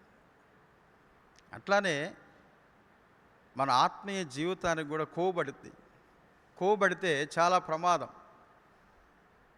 చాలా చాలా ప్రమాదం. అందుకనే మందముతో ఉన్నవి అంటాడు అక్కడ. మందముతో ఉన్నవి చెవులుండి కూడా, మందముతో ఉన్న చెవులుండి కూడా కొవ్వు పట్టిన చెవులు. ఇప్పుడు ఈ కొవ్వు కరగాల. ఈ కొవ్వు కరగాలంటే నిర్గమాకాండములో లేవియాకాండములో రాయబడినట్లుగా అగ్ని మండాలంట. అగ్ని మండితే ఏమైంది? కొవ్వు కరిగిపోతూ ఉంటుంది. డాక్టర్లు ఏమంటారంటే ఉదయాన్నే గోరెచ్చ నీళ్ళు తాగండి అంటారు. ఎందుకంటే మన బాడీలో ఉన్న ఆ కొవ్వు కరగటానికి గోరెచ్చ నీళ్ళు త్రాగండి అంటారు. అలా అగ్ని మండాల. అగ్ని అంటే ఎవరు? ఎబ్రీ పత్రిక 12వ అధ్యాయం లాస్ట్ వచనంలో రాయబడినట్లుగా దేవుడు దహించు అగ్ని అయి ఉన్నాడని రాయబడింది. కాబట్టి అగ్ని అయి ఉన్న ఆ దేవుడు మనలో ఉంటే మనలో ఉన్న కొవ్వంతా దిగిపోద్ది, కరిగిపోద్ది. అయితే వారి చెవులు ఎలా ఉన్నాయంటే మందముగా ఉండేను. మందముగా ఉండవు. ఒకటి దురద చెవులు, రెండోదిగా దేవుని వాక్యానికి లోపరచనొల్లని చెవులు, మూడోదిగా ఎలాంటి చెవులు? చెవులుండి విననొల్లని చెవులు, అలాగనే నాలుగోదిగా మందముతో ఉన్న చెవులు. ప్రకటన గ్రంథము 2వ అధ్యాయం 11వ వచనంలో మనం చూస్తే అక్కడ ఒక మాట రాయబడింది చెవుల గురించి. ఏమనంటే చూడండి, ప్రకటన గ్రంథము 2వ అధ్యాయం 11వ వచనం. ప్రకటన గ్రంథం 2వ అధ్యాయం 11వ వచనం. సంఘములతో ఆత్మ చెప్పుచున్న మాట చెవిగలవాడు వినుగాక. ఏమని రాయబడింది? చెవిగలవాడు వినుగాక. చెవిగలవాడు, అవునా? చెవిగలవాడు వినుగాక. నిజంగా మనకి చెవులుంటే దివ్య వాక్యాన్ని వింటాం, దివ్య వాక్యాన్ని రుచిస్తాం, అవునా? ఈనాడు మన ఆత్మీయ జీవితంలో మనకు అవసరమైన చెవులు ఎలాంటి చెవులు అంటే ఈ ప్రకటన గ్రంథము 2వ అధ్యాయము 11వ వచనంలో రాయబడినట్లుగా చెవులు గలవాడు వినుగాక. వినే చెవి ఎంతైనా అవసరం. కాబట్టి దేవునికి వినే చెవే కావాలా, వినని చెవి అవసరం లేదు. ఎవరైనా ఉదాహరణకి మన దగ్గర కూర్చొని, మనకు ఎదురు కూర్చొని, మన ప్రక్కన కూర్చొని చెప్పిందే చెప్పకుండా అన్ని విషయాలు చెప్తూ ఉన్నారనుకోండి, వాళ్ళు చెప్పే కొన్ని మాటలు విన్న తర్వాత వారి మాటలు వినటానికి మనకు మనసు రాదు, విసుగొస్తుంది, అవునా? కాబట్టి వారు చెప్తూనే ఉంటారు, మనం ఏం చేస్తామంటే విని విని విసుక్కుంటూ ఉంటాం, విసుక్కుంటూ ఉంటాం. అయితే వారు చెప్పే మాటల కంటే ఈనాడు మనము ఎవరి మాటలు ఏమి వినాలంటే దేవుని మాటలు, దేవుని వాక్యాన్నే వినాల. దేవుని మాటలు, దేవుని వాక్యాన్ని వినే ఆ చెవులు మనం కలిగి ఉండాలా. కాబట్టి ఎవరైతే చెవులు గలవారుగా ఉంటారో, వినే చెవిగా ఉంటారో, అలాంటి వారితో దేవుడు గంటల తరబడిగా మాట్లాడేవాడుగా ఉంటాడు. దేవుడు గంటల తరబడిగా ముచ్చటించేవాడుగా ఉంటాడు. అంత మాత్రమే కాదు, వినే చెవి ఎవరైతే కలిగి ఉంటారో అన్ని విషయాలు దేవుడు మనసిప్పి వారితో చెప్పేవాడుగా ఉంటాడు. ఏది దాచకుండా. ఆదికాండము 18వ అధ్యాయంలో మనం చూస్తే నేను చేయబోయే కార్యము అబ్రహామునకు దాచేదనా అన్నట్లుగా. కాబట్టి అబ్రహాము దగ్గర దేవుడు ఏది దాచలేకపోయాడు, అలాగనే మోషే దగ్గర దేవుడు ఏది దాచలేకపోయాడు. అలాగనే పిల్లలు దేవుడు మన ఎదుట కూడా, మన దగ్గర కూడా దేవుడు ఏది దాచకుండా అన్ని విపులముగా ఆయన చెప్పడానికి, మనసిప్పి చెప్పడానికి ఆయనకు మనసు ఉండాలి. అంటే ఆయన చెప్పే మాటలు వినటానికి మనకు చెవులు ఉండాలి. కాబట్టి ఆత్మ సంఘములతో చెప్పుచున్న మాటలు చెవిగలవాడు వినుగాక అన్నాయి. కానీ వినే చెవి లేదు. ఏ చెవి ఉంది? దురద చెవులు ఉన్నాయి. ఈ దురద చెవులు ఉన్నాయి కాబట్టి దురద చెవులు వారు కలిగి ఉండడం ద్వారా దేవుని దివ్య వాక్యాన్ని విని ఈ దురద చెవుల ద్వారా వారు తప్పిపోతూ వచ్చారు. అందుకనే ఎబ్రీ పత్రిక మనం 2 తిమోతి 4వ అధ్యాయం 5-6 వచనాల్లో మనం చూస్తూ వచ్చాం. ఏమనంటే జనులు దురద చెవులు గలవారై, ఇది మొదటి మాట. రెండవ మాట అది అక్కడే రాయబడింది. 2వ తిమోతి దయచేసి 4వ అధ్యాయం 3వ వచనం. దురద చెవులు గలవారై తమ స్వకీయ దురాశలకు, ఇది రెండోదిగా దేవుని దివ్య వాక్యమును రుచించి తప్పిపోయారంటే దానికి గల కారణం ఏంటంటే తమ స్వకీయ దురాశ. దురాశ వేరు, స్వకీయ దురాశ వేరు. ఏదో వేరే వారి దురాశ కాదు. స్వకీయ దురాశ అంటే మన దురాశే. కాబట్టి తమ స్వకీయ దురాశ చేతనే వారు తప్పిపోతూ వచ్చారు. వాస్తవమే ప్రియులారా, దురాశ అనేది ప్రతి ఒక్కరిలో ఉంటుంది. ఆశ ఉండొచ్చు కానీ దురాశ ఉండదు. ఆశ ఉండొచ్చు కానీ దురాశ ఉండకూడదు. దురాశ అనేది చాలా డేంజర్. ఎంత డేంజర్ అంటే దురాశ చేత ఒకటి శోధింపబడతాం, దురాశ చేత రెండోదిగా పాపము చేస్తాం. దురాశ చేత మూడోదిగా దేవుని న్యాయమైన తీర్పునకు లోనవుతాం. దురాశ చేత నాలుగోదిగా దేవుని ద్వారా వచ్చే వాటిని మనం పొందలేని వారము ఉంటాం. దురాశ చేత పూర్తిగా మనం దేవునికే దూరం అయిపోతాం. అందుకని యాకోబు చాలా చక్కగా రాస్తూ వచ్చాడు.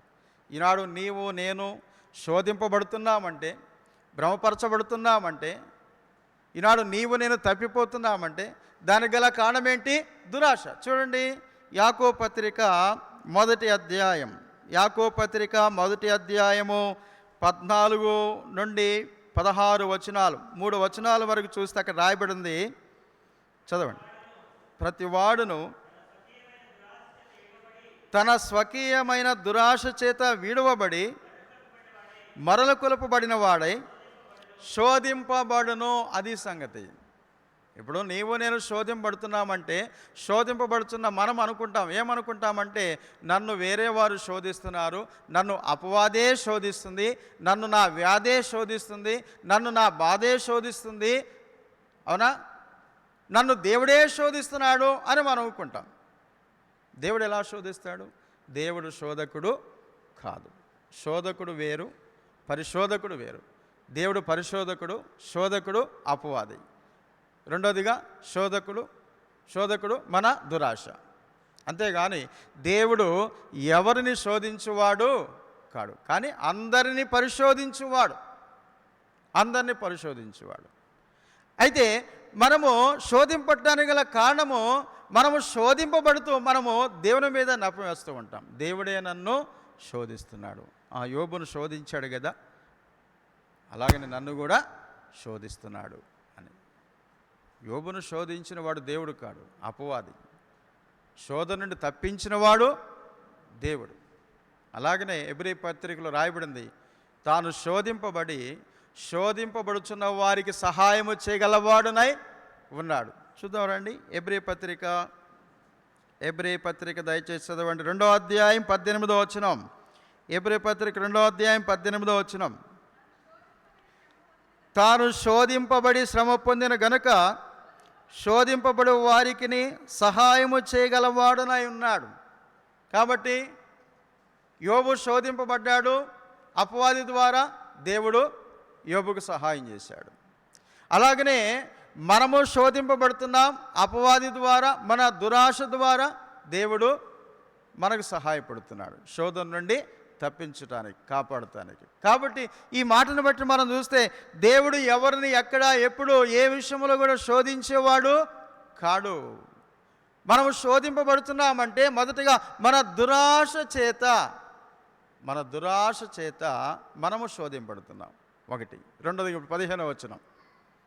హెబ్రీ పత్రికన యాకోబు పత్రిక ప్రతివాడును తన స్వకీయమైన దురాశ చేత విడవబడి మరల కొలపబడిన వాడై శోధింపబడును. దురాశ గర్భమును ధరించి పాపమును కనగా. ఏమని రాయబడి? దురాశ ఏం ధరించింది? దురాశ గర్భమును ధరించి పాపమును కనగా. పాపము పరిపక్వమై మరణమును కనును అని రాయబడింది. చూసారా? దురాశ అనేది ఎంత మరి హీనమైన లేక ఎంత భయంకరమైన పరిస్థితి తీసుకుని వెళుతుందో అక్కడ రాయబడుతూ వచ్చింది. ఆ 15వ వచనం. దురాశ గర్భము ధరించి పాపమును కనగా. ఈనాడు ప్రియులారా, మన దురాశే మనకొక పాపమనే గర్భము దాల్చేదిగా ఉంటుంది. మన దురాశ. మనిషి తన జీవితంలో ఈ దురాశ చేతనే తాను చెయ్యరాని కార్యములు చేస్తున్నాడు. ఈ దురాశ చేతనే ఈనాడు మన జీవితంలో సునాయాసనంగా మనం తప్పిపోతున్నాం, పడిపోతున్నాం. మనలో ఏ దురాశ లేకపోతే దేవుని దివ్య వాక్యము నుండి మనము తప్పిపోయేవారము కాము. బైబిల్లో మనం చూస్తే దేవుని దివ్య వాక్యం నుండి తప్పిపోయిన వారు ఉన్నారు. అలాగనే లోకంలో మనం చూస్తే దేవుని దివ్య వాక్యం నుండి తప్పిపోయిన వారు ఉన్నారు. ఏంటి కారణం అంటే వారు దురదచువులు గలవారై ఉన్నారు. రెండోదిగా వారిలో వారు దురాశ కలిగిన వారుగా ఉంటూ వచ్చారు. అందుకనే దురాశ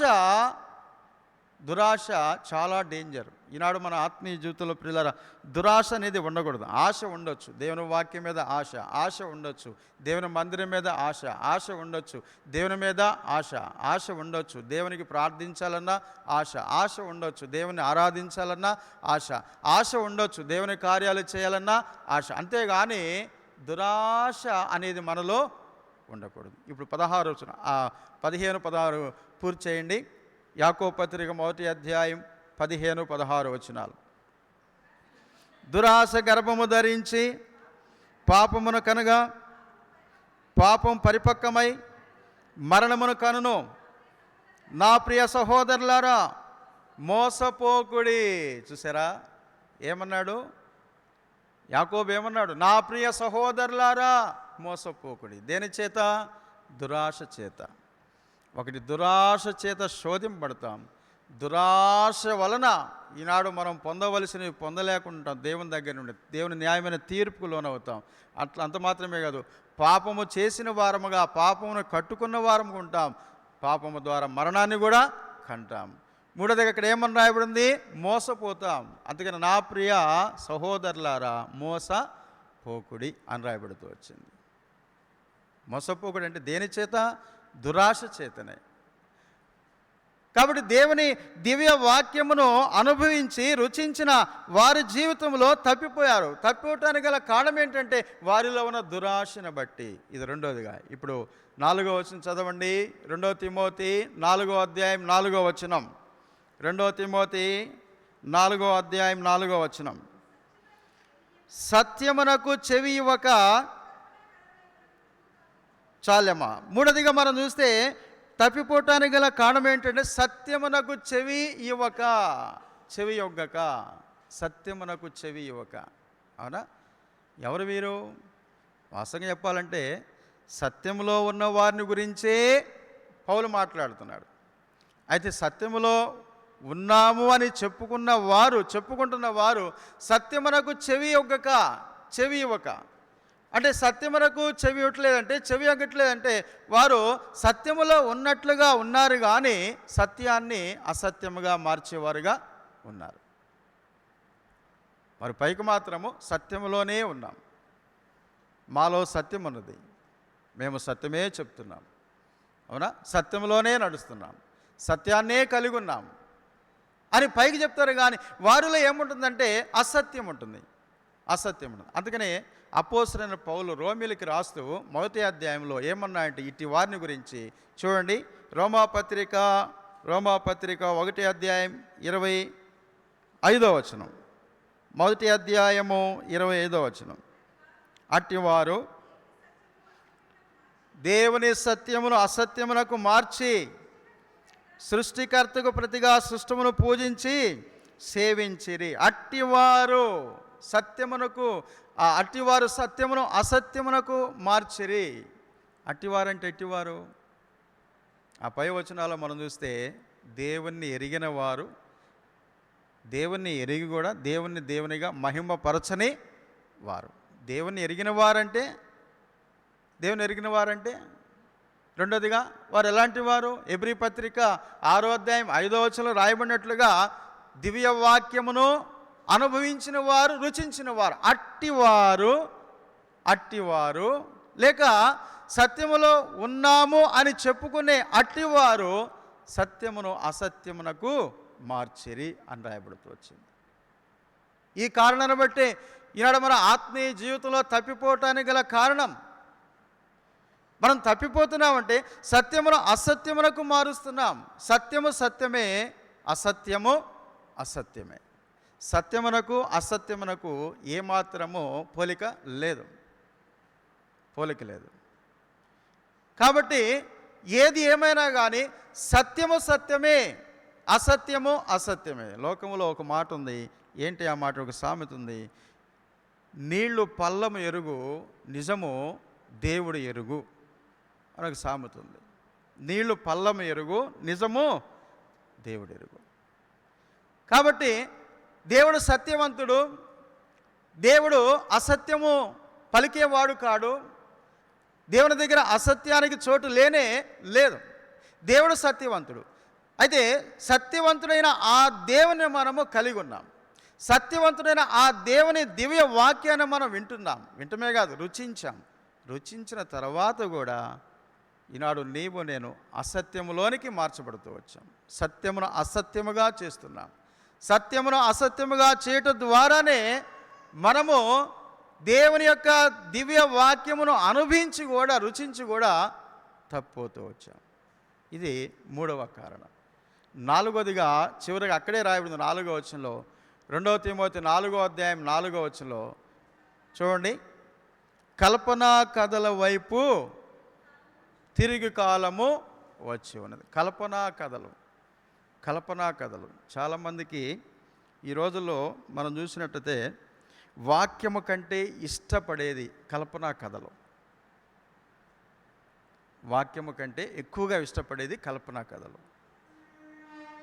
నేను నవ్వించాను అనుకోండి, ఎక్కువగా నవ్వించాను అనుకోండి, మీరేమనుకుంటారంటే అబ్బా చాలా చక్కగా చెప్తున్నాడన్నా, బాగా నవ్విస్తాడన్నా అనుకుంటారు. అవునా? నాకు నవ్వటమే తెలుసు కానీ మీకు నవ్వటమే తెలుసు కానీ నాకు వాక్యం చెప్పటం తెలియదు, మీకు వాక్యం వినటం కూడా తెలియదు. ఈ దినాల్లో కల్పనా కథలు చెప్పేవారు ఎక్కువగా ఉన్నారు, కల్పనా కథలు వినేవారు చాలా ఎక్కువగా ఉన్నారు.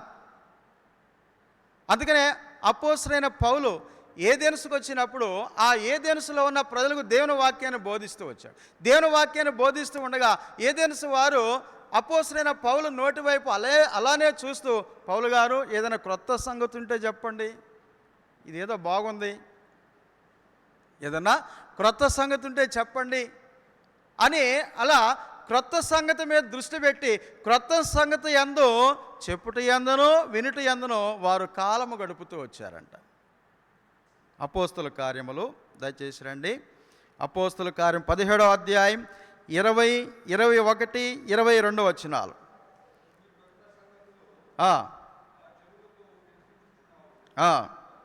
కనుక 21వ వచనం, ఏథెన్సు వారందరూ అక్కడ నివసించు పరదేశులను ఏదో ఒక క్రొత్త సంగతి చెప్పుట యందును వినుట యందును మాత్రమే తమ కాలము గడుపుచుండువారు. చాలన్నా ఏమని రాయబడింది? ఏదో ఒక క్రొత్త సంగతి చెప్పుట యందును వినుట యందును ఏం చేస్తున్నారు? వాళ్ళు కాలయాపన చేస్తున్నారు, కాలము గడుపుతూ ఉన్నారు. ఇప్పుడు మన పరిస్థితి ఎట్లానే అయిపోయింది.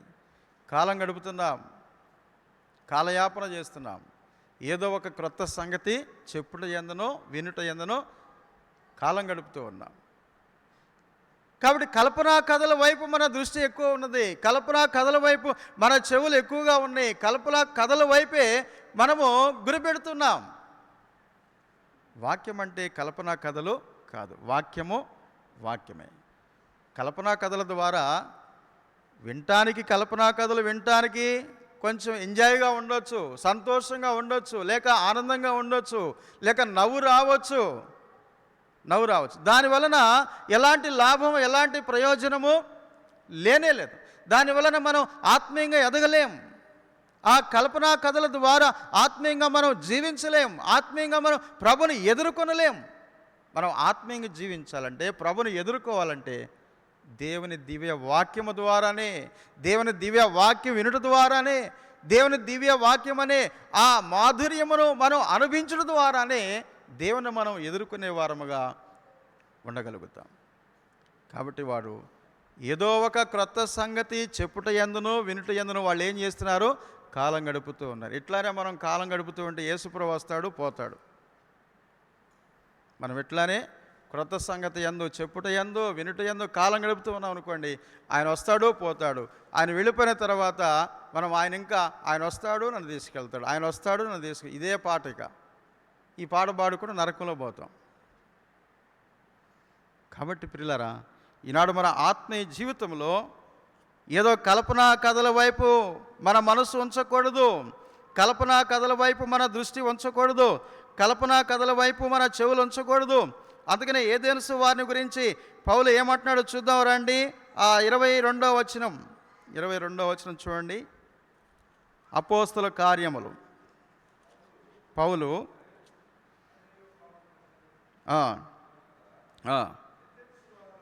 ఎథెన్సు వారులారా, మీరు సమస్త విషయములలో అతి దేవతాభక్తి గలవారై ఉన్నట్టు నాకు కనబడుచున్నది. మీరు సమస్త విషయంలో ఎలాంటి వారంట? అతి దేవతా భక్తి గలవారు. అతి దేవతా భక్తి గలవారు. ఈనాడు మన భక్తి కూడా అలానే ఉంది, అతి దేవతా భక్తి. అందుకనే వాడిని హెచ్చరిస్తున్నాడు. ఈనాడు ప్రియులారా, మన ఆత్మీయ జీవితంలో తప్పిపోవటానికి గల 4వ కారణం ఏంటంటే కల్పనా కథల వైపునకు మన దృష్టి పెట్టాం. ఈ విధమైన అనుభవాలు కలిగి ఉండి వారు తప్పిపోయారు. కాబట్టి తప్పిపోయిన వారి దగ్గర ఈ వాక్యమును గురించి రాయబడింది. ఏమనంటే దివ్య వాక్యము. ఇప్పుడు మనం హెబ్రీ పత్రిక 6వ అధ్యాయం 5-6 వచనాలు చదువుకొని ప్రార్థన చేద్దాం. చూడండి, హెబ్రీ పత్రిక 6వ అధ్యాయం 5-6 వచనాలు. దేవుని దివ్య వాక్యమును రాబో యుగ సంబంధమైన శక్తుల ప్రభావమును అనుభవించిన తరువాత తప్పిపోయిన వారు తమ విషయంలో దేవుని కుమారుని మరలా సిలువేయు బాహాటముగా ఆయనను అవమానపరుచున్నారు గనుక మారు మనసు పొందినట్లు అట్టి వారిని మరలా నూతన పరుచుట అసాధ్యము.